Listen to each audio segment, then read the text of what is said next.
I call this book a stretch book. There may be other names for it out there.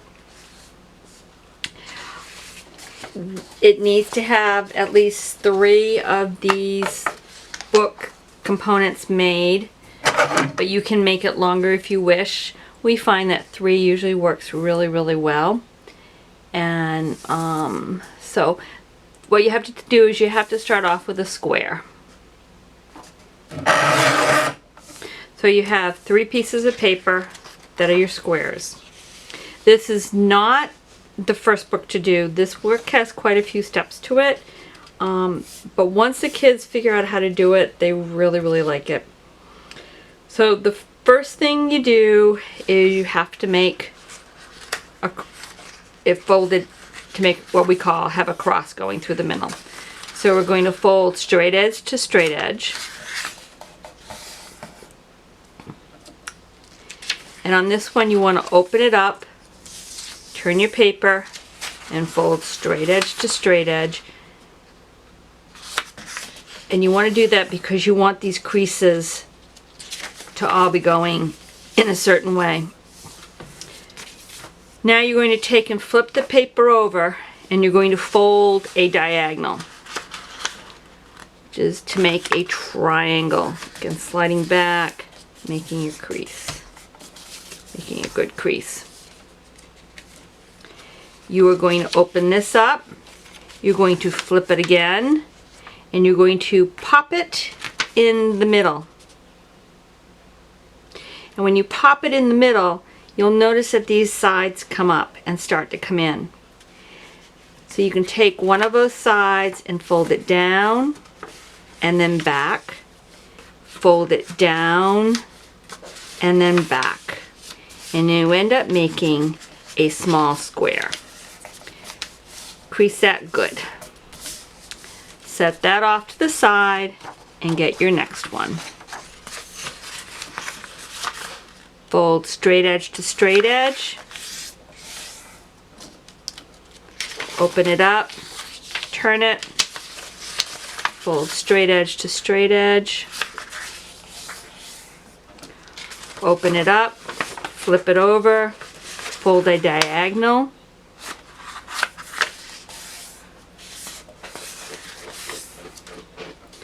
Open it up, flip it over, poke it down. Take, fold it in and down. 2 are done. Let's do the third one. Straight edge to straight edge, fold, open up, turn. Straight edge to straight edge, fold, open up, flip it over, do a diagonal,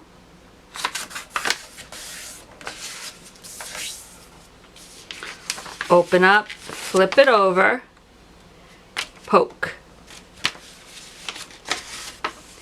and fold your sides in and fold this down. So you now have the 3 parts of the book that you need. When these open up, they spread and they kind of pop. This we call a valley, and this way we call it a mountain.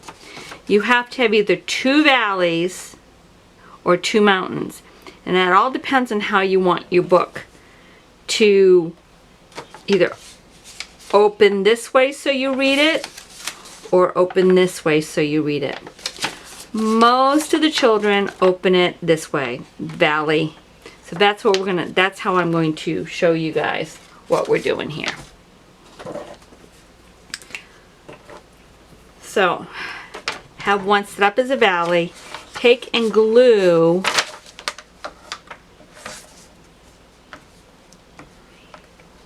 one of the squares.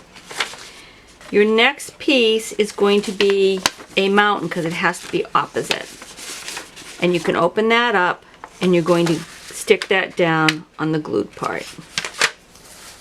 Now we could have glued the back side here that's your choice as you're going through it. At this point, I'm going to turn over and glue it the same way. You could glue it on the front side. Again, it's your choice. So this, because this one was the mountain, this one would have to be a valley point.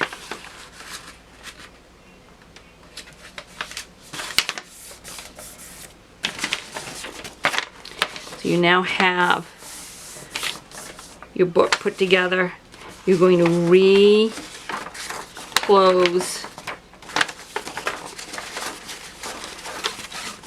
the book. That one closes this way, this one closes that way, and this one closes this way. Place it down and really push. Be sure it's good and solid for the creases. This becomes the front of the book. Here's the back of the book, and it opens.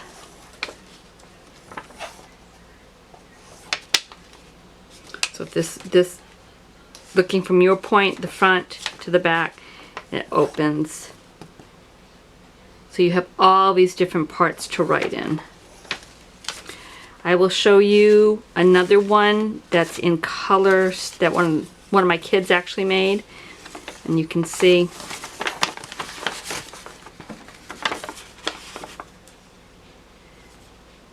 So it's that way.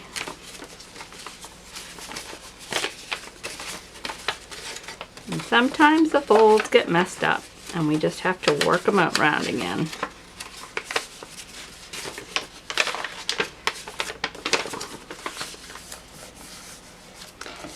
If this book was done the reverse, and it was the mountain, valley mountain, this is how it would open. And it still works, but most of the kids tend to like it the other way. These are fun books. They're great for telling stories. They're great for personal books.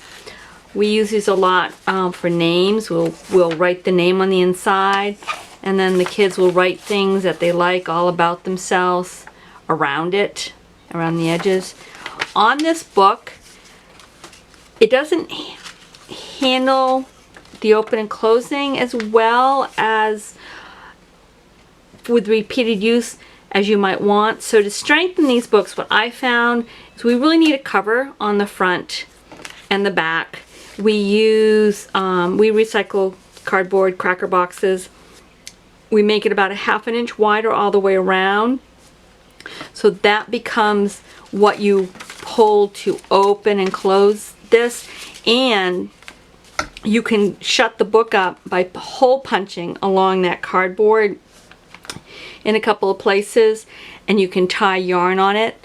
Or what some of my kids do is they actually will glue yarn. They figure out how the story opens, and they'll glue yarn going across here and then put the cover down. So that, and then they tie it off. But it just gives you a better option. But this is this is one of their favorite books. It takes them a while to get up to here to be able to make it themselves, but it is a favorite.